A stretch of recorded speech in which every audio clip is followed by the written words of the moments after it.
E sobre a Elka, como começou essa história aí? E da Elka em si e a relação da congregação da Cruz junto com a Elka? Bom, a Elka, ela surgiu na vida da minha mãe, né? Ela conhecia o pastor Klein, que era, na época, o pastor aqui que ajudava a associação, que na época era chamada de Casas Lares, né? A partir daí foi criada a associação, né, e tudo. E a mãe entrou em contato, porque o pastor Klein descobriu que meu pai tinha açougue.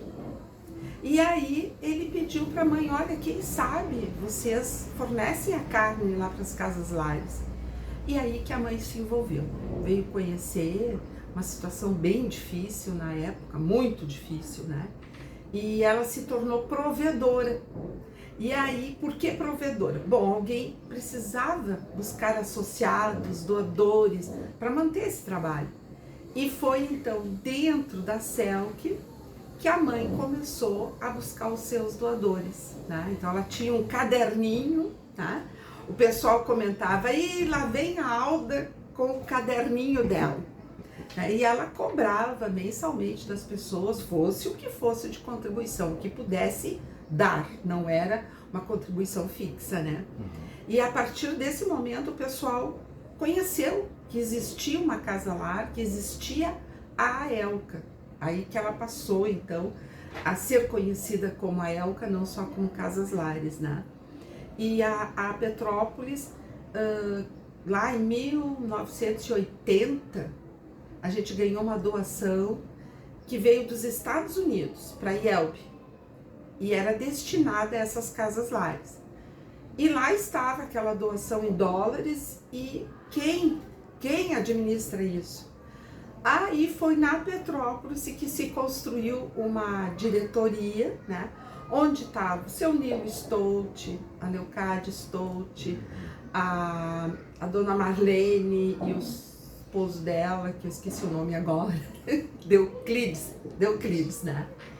E essas pessoas então vieram numa assembleia para dar ajuda e assumiram, tá? E a partir do momento em que o seu Nilo tomou conhecimento, fez toda a parafernália para pegar o dinheiro, ele que comandou a construção aqui, e a prestação de contas, as reuniões de diretoria, tudo acontecia na CELC. Era sempre lá, né? Então a CELC sempre foi o chão da Elka, né? E a partir desse momento, da construção desse prédio nosso, que a minha mãe chegou a ser diretora. Né? Nunca tinha trabalhado na vida, mas alguém precisava estar aqui. O seu Nilo, não, tu vai para lá, vai fazer teu trabalho. E aí sim, começou um trabalho mais próximo, sim, com a Petrópolis, né? Com as outras congregações também.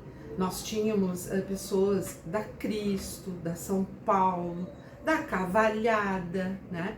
Então eram todos luteranos compondo a Elka. E aí eu fui chegando, né? Porque desde os meus 13, 14 anos eu via minha mãe fazendo essas coisas, né?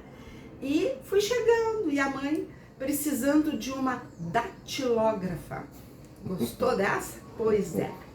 Aí eu entrei para a diretoria, com 18 anos eu fazia parte da diretoria da Elka, era secretária e a datilógrafa.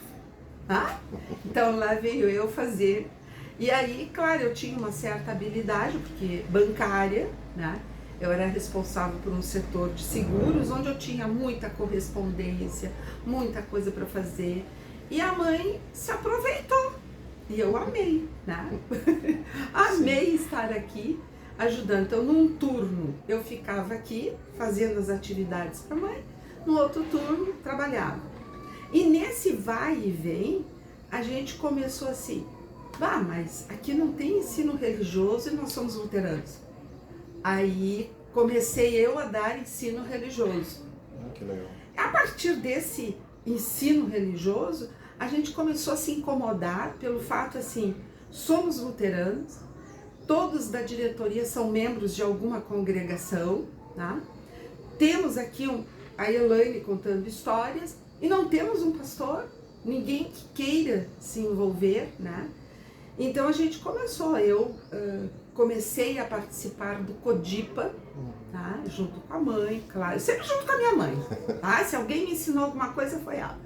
Aí nós fomos e começamos, eu comecei a participar também dos congressos, né, das senhoras, né?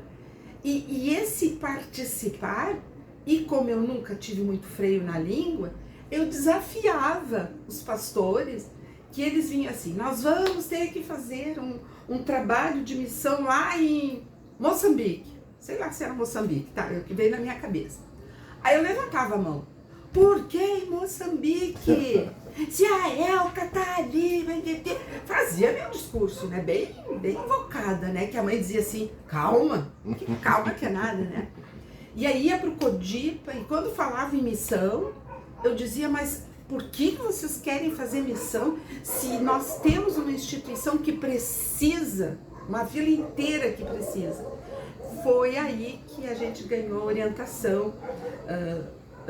Eu não me lembro quem eram os pastores da IELB na época, mais do Codipa, dizendo assim, bom, se vocês querem tanto um pastor, achem uma congregação para abraçar vocês. Não teve dúvida que a gente chegou na CELC, né? Estávamos lá mesmo. E foi a partir daí, então, que a ELCA ficou muito mais junto com a CELC, ou a CELC muito mais junto com a ELCA, desde a entrada do pastor José Daniel, lá se vão 25 anos, né? Que ele está aí fazendo esse trabalho. E esse envolvimento da CELC é desde sempre, né? Pela participação das pessoas que estão aqui com a gente. É muito legal, né? Esses dias eu fui pesquisar nas atas. Meu Deus, comecei a ler aquelas atas de 1970, 80, tudo escrito à mão ali bem. Bom, aí eu disse assim, meu Deus, a história da ELCA não muda. Nós sempre estávamos atrás de quem nos manterá e sempre pensando assim, Deus proverá, deixa nas mãos dele que ele vai fazer. E isso vem até hoje, sabe? Quando a gente fica aqui assim, hoje a gente tem uma facilidade, vamos dizer assim, das parcerias com o governo, com a prefeitura. Então todos os programas que nós temos, né, essas 204 crianças e mais as 5.000 famílias, que é mais ou menos isso que a gente atende, nos facilitou essas parcerias, porque o custo de RH, que é o 75% que a gente ganha, é gasto com RH. Tá? Então, isso mantém o trabalho. Bom, os outros 25% a gente gasta com a manutenção. E o que falta, a gente corre atrás, fazendo parceria, correndo, pedindo, né? Então é um trabalho assim que Deus mantém. É Ele que põe as pessoas no nosso caminho para poder continuar. E é sempre na Petrópolis que a gente procura ajuda. Sempre. Que legal. Depois para os outros. Para a gente encerrar, alguma mensagem, algum recado, alguma coisa que queira deixar para essa turma aí que está chegando? É uma preocupação que eu tenho, né? Eu estou... coloquei para mim um prazo de validade que eu tenho que ter pessoas interessadas neste trabalho, que queiram fazer um trabalho que é muito mais de doação do que tu ter um salário que te garanta, né, a manutenção nossa. Então, um recado assim que eu digo, nunca esqueçam da assistência, né? É necessário que os jovens de hoje, que têm toda uma vida pela frente, deixem um momentinho para reflexão de que o que é que eu posso fazer pelo meu próximo, principalmente pelas crianças e adolescentes. Tanto que o nosso lema é o Provérbios 22:6, né? Ensina a criança o caminho que deve andar e ainda quando for velho não se desviará dele.